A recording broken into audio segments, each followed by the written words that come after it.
I'm back. Took a little 2-week hiatus because I didn't sleep for a really long time and I was pretty depressed. Yeah, so that was fucked, which is what I'm going to talk about today. This has got to be one of the most hardest challenges I've done, that's for sure. But like a different type of hard, a hard that I wasn't used to, a hard that I would not like to do again. However, knowing myself, I shall do it again. So what did I do? I stayed up for 100 hours without sleep, and it's an under exaggeration that it was fucked. I don't even know how to describe it, because what happens to you, your body and your mind, when you don't sleep for 100 hours is kind of like beyond comprehension, right? And like you're probably thinking first, like, why the fuck would this guy even do that? I mean, I was thinking that during the challenge as well, but the reason I decided I wanted to do this challenge is I had this idea for another challenge, right? And this is how it kind of spiraled. I was thinking to myself, like, there's this idea to do these back-to-back physical events without sleep. And I wanted to work out how many of these events I could do before it became, quote unquote, impossible, right?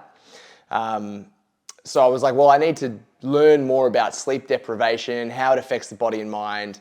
I need to learn how it affects resilience. And I have learned. and I would like to not learn again. But yeah, so anyway, so I set out for this 2-week, I had a 2-week timeline to get kind of, I guess, prepared. And I set the goal to do it in 2 weeks, and then here we fucking are. So it's about a week, or no, it's not. It's about 6 days, 5 days after the challenge finished, and I'm feeling pretty shit still, to be honest. My head's not right, my recovery's not right, my sleep's cooked, but I'll get into that a little bit later. But I want to kind of take you on the journey of what happened to me and how it deteriorated, or how I deteriorated, is probably a better way of explaining it. But there was a lot of lessons. I'm not really going to get stuck into the crazy lessons today, but I learned a lot about how to not beat sleep, because you're never going to win that one, but how to essentially enhance your experience when you aren't sleeping, how to kind of push past those really dark moments. So first, the rules of the challenge, right? No sleep, obviously. That was extremely hard. And I would argue that when I watched a lot of people that kind of did this challenge on YouTube or put themselves under this, I would argue that a lot of them were dishonest, because I had to work so fucking hard to not sleep. It wasn't even funny. I'm talking like, one of the things I had to do was I walked home from work, which was a 35K walk, just so I could keep my mind busy. Like, the amount of work I had to put in just so I wouldn't fall asleep standing up, sitting down, was just ridiculous. You couldn't relax through the challenge. It had to be treated like a physical endeavor. But the rules were 100 hours. So the way it worked is I woke up on a Monday morning, 5 a.m. That was the official start time. I think it was just before 5, but we'll say 5 because it's a nice clean time. And I finished 9 a.m. on the Friday morning. So you had Monday night, Tuesday night, Wednesday night, and Thursday night without sleep. God, even saying that makes me feel sick. Ugh. Anyway, then when the Friday morning came, I could do whatever I want, which by that point was sleep, right? So Monday morning, I woke up. I was feeling pretty good, obviously, because I had a good sleep last night. The goal in preparing for this, I didn't put a lot of effort into preparation, because I figured, look, I've had a bit of experience with sleep deprivation, 50 or so hours under physical stress. I should be okay to get to 50 hours without physical stress. Surprisingly, that wasn't true. It was a lot harder to do under no physical stress than I thought. And the reason I say that is because even though you would think doing a physical activity would be more strenuous on the body, pushing that exhaustion kind of up faster, because I had nothing to focus on those first 50 hours, besides just work and normal activities, I was really tired. And your natural urge to sleep was a lot higher. But basically, that first day was simple because it was just a normal day. But that first night, and this is where it gets really interesting, your urge to sleep went down as you went on right? And I'll explain what I mean by that. Is your natural response to sleep, your natural response to tiredness started to decline.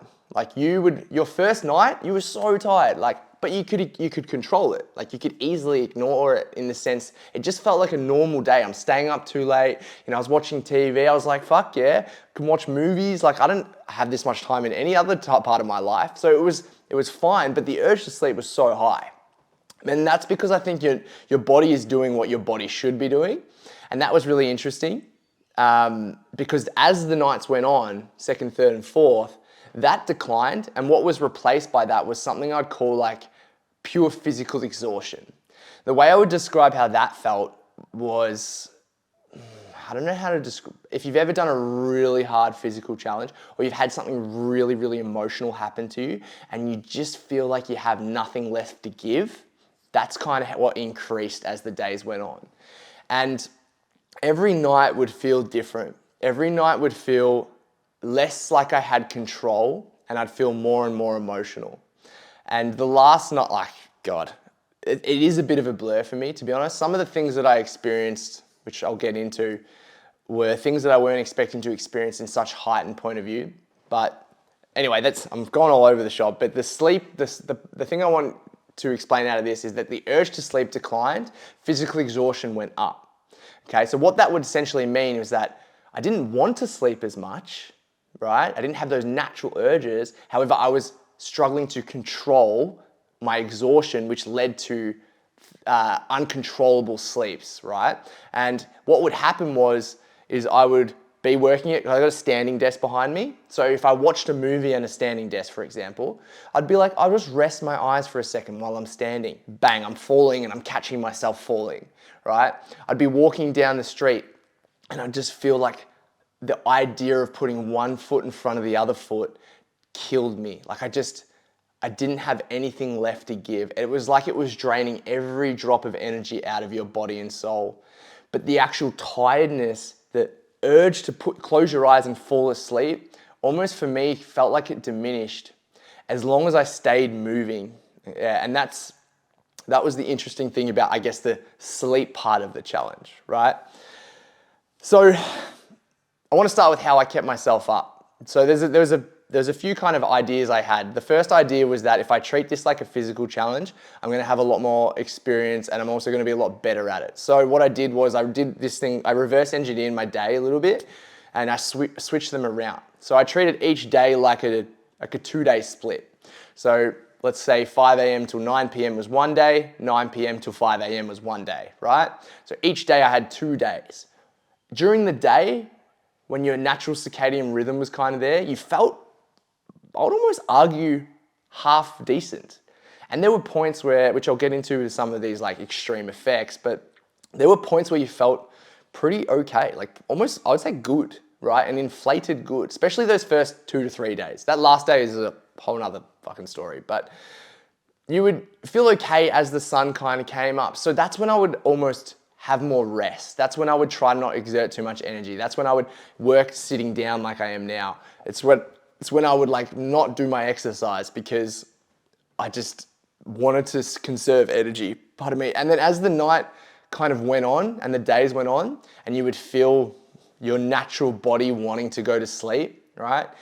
That's when the challenge really, really, really started. And that's where it became so fucking horrible that you would have to just keep busy. So things that I would do, I would sit on the bike and just watch a movie on the bike, keep my legs moving. I'd go for a late night walk on repeat and just keep going for walks. I would work standing up. I just did not allow myself to sit down.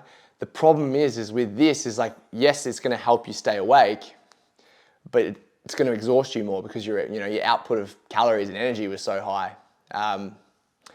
Yeah, but that was how I was able to stay awake. I didn't use stimulants besides caffeine. Like I was having coffee and I was having coffee pretty normal as I would in a normal day. I was eating pretty normal as I would in a normal day. One thing I was a bit more conscious of is eating really healthy and drinking a lot of water because I wanted to give my body the best chance of, I guess, fighting off any sickness that I was gonna get, being that I'm gonna fuck my immune system in the ass because I haven't slept for 4 days, right?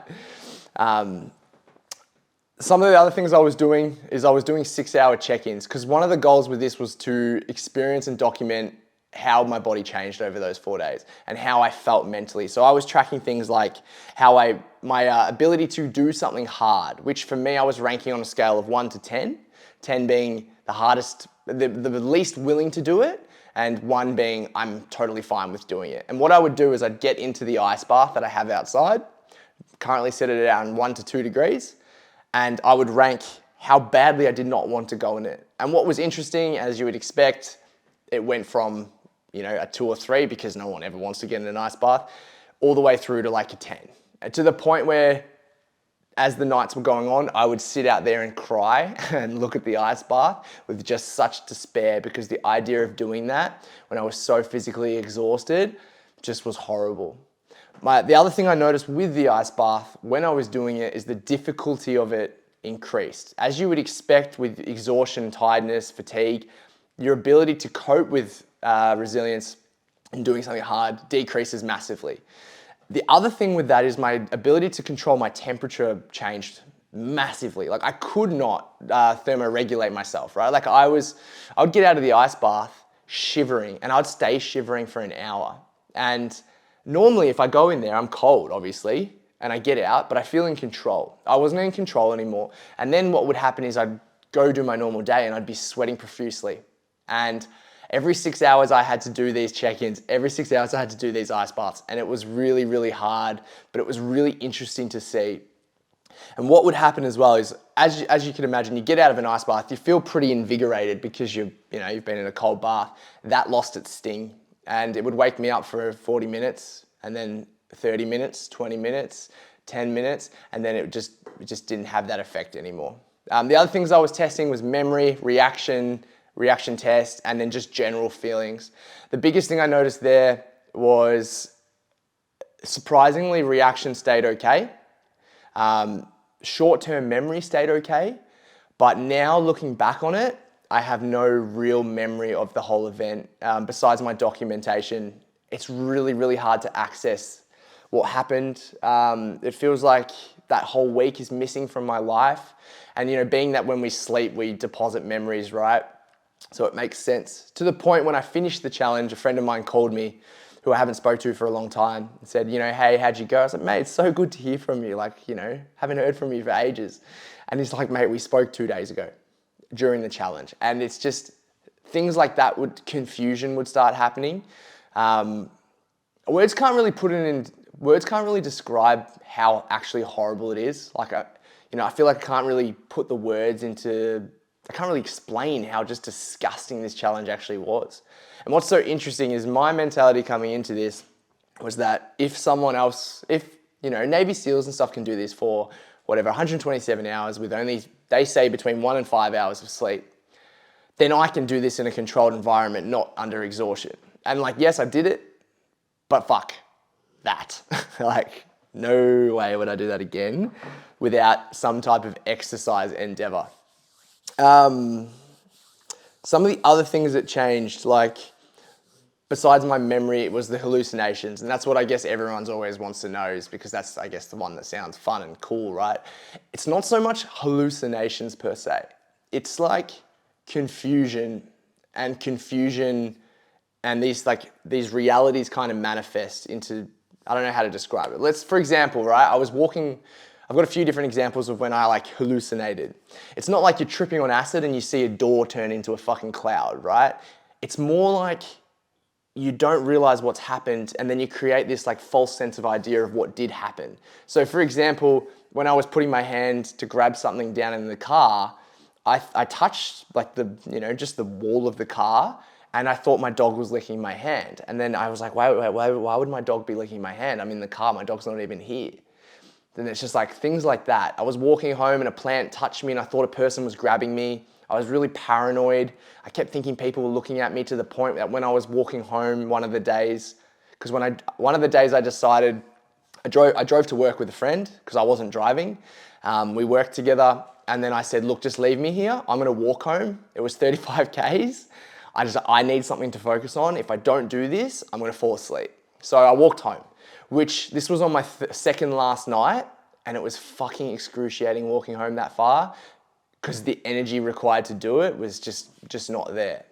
But I was walking home and someone touched me on the shoulder, a lady was walking towards me. And my concept of time at this point was really lost. Like I was walking for 3.5 hours at this point, and I thought in my head it's been about 30 minutes, and it felt so easy because I just kept losing where I was. I kept getting really confused with what was happening. But this lady was looking at me, and I started getting in my own head that this lady like wanted to fight me. And I was like, no, she doesn't. Like she's just looking at me. It's okay. And I was like, no, she's really staring at me. So I kind of like threw my hands up in the air, like, what are you looking at? And then she freaked out naturally because there's some guy at 11 o'clock at night walking with a beanie and a hoodie being like, what are you looking at? And I just kind of like realized when I walked past her, now in hindsight, I realized that I probably looked like a junkie on the side of the road, throwing his hands up in the air, like freaking out. But you're just so confused, and yeah, like the emotions and the highs and the lows are so high and so low that you can't even fathom it. Like oh God, it's making me fucking cringe, man. I don't even want to talk about it anymore. It's making me feel sick. Yeah, so overall, there's a lot you can actually learn from it, and there's a lot that I did learn from it. And I think what I'll take away from this is things like how gross I felt after just 48 hours was really interesting. And I think that if I was going to plan for a physical event again, for myself, I would make sure I actually put in sleep in there, because I didn't realize how much your body, how shit you feel just off no sleep. And I think if you were to have 1 hour, 20 minutes, 30 minutes, you would enhance your performance tenfold. Like I felt so sick after 48 hours. I felt about the same level of sickness I did after 48 hours of dragging a car. The only thing in there was no sleep, right? But in the car, I had 20 minutes sleep and I was dragging it. Like it just doesn't make any sense. So it just goes to show you how problematic no sleep is, which no shit, Ethan, like fuck, of course it's not. Of course it's problematic. But the other thing that I want to mention in terms of my personal weird experience for me, and probably the thing that I don't know if this is an everyone thing or if it's an Ethan thing, because people with different, I guess, mental health, baseline mental health, are going to be affected by no sleep differently. I tend to be someone who's very, I guess you could say, manic in my personality. Like I'll have very high highs and very low lows. Now this challenge, fuck, the highs that I had were so high, followed by some of the lowest points of my life. Like I remember I was doing this work meeting and I felt like I was on drugs. I felt like my heart was racing out of my chest. I had so much energy. I was up for 60 hours or something at this point, and I'm like sitting there fucking charging to the point where like, obviously my chemistry doesn't know what to do.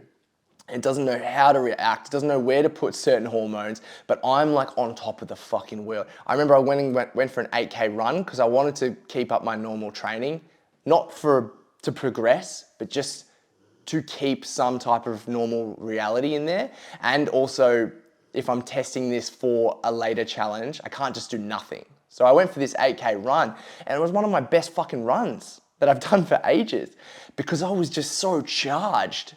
But then what would happen is you would be so charged at like an 11 a.m., right? Because your body's like running off adrenaline and who knows what else, that then you would go into this state of just pure depression. And you would have the most horrible thoughts about the stupidest things. Your anxiety would be through the roof and you just don't know what the point is. And I'm not like I was thinking of taking my life or anything like that, but I was in a really, really dark place mentally that just everything felt pointless. What is interesting is those highs got higher, those lows got lower. And what is really, really weird, uncomfortable feeling is imagine being up for 80 hours. You haven't slept for, my dog's snoring, I don't know if you can hear that. Bear, shut up. Sorry. Anyway, imagine being up for 80 hours. You feel like you should be in the dumps. You feel like you shouldn't be able to muster any energy. And all of a sudden you're feeling more charged than you've ever felt in your whole life. That is a really weird feeling. And yeah, like I wasn't expecting that. And I think that's what surprised me the most, to be honest. So overall, pretty crazy challenge. Obviously wouldn't recommend it, and it's, extremely dangerous. Something bad could definitely happen to you. You're putting the butter in the pantry. You shouldn't be using knives. Like, there's just so many dangerous points in there. But there was a lot of lessons, and also just the fact that, once again, it's such an amazing thing being able to see what the human body and human mind is capable of. And it goes to show, next time I have a bad sleep and only get a few hours and I'm tired, I'm sluggish during the day, I'm going to kind of think back to these moments and go well, fuck, 100 hours is possible. I'm pretty sure I can muster a day of work of 4 hours, right? That's probably the main kind of points. I've got a YouTube video of this as well, where there's a lot more detailed explanation. I just wanted to do a little run through on the podcast, but the YouTube video has all of my, has my check-ins that I was doing, it has the ice baths, has my feelings and emotions. It has me kind of spiraling up and spiraling down throughout these 4 days. The one thing I will say before I finish up is that it really messed with my head. And I'm a very mentally strong person from a mental health point of view. I tend to be pretty okay. I was not okay for a while, and I felt like I couldn't really be happy for a few days, and I felt this sense of loss of purpose, loss of self. And I think that if you're someone not sleeping well, it's more that this kind of accentuated the fact that sleep for happiness for me is really important. And I know that it is such a big factor in mental health. And I think that if you're not sleeping well in your life, then that's probably the first thing that needs to be fixed before you can fix other areas of your life. Because it really fucked me up, is basically what I'm saying. Anyway, that is it. Stay up for 100 hours, some of the ups and some of the lows. Watch the video, subscribe, all that shit. But yeah, the video is gonna be mad. So check that one out. Thank you.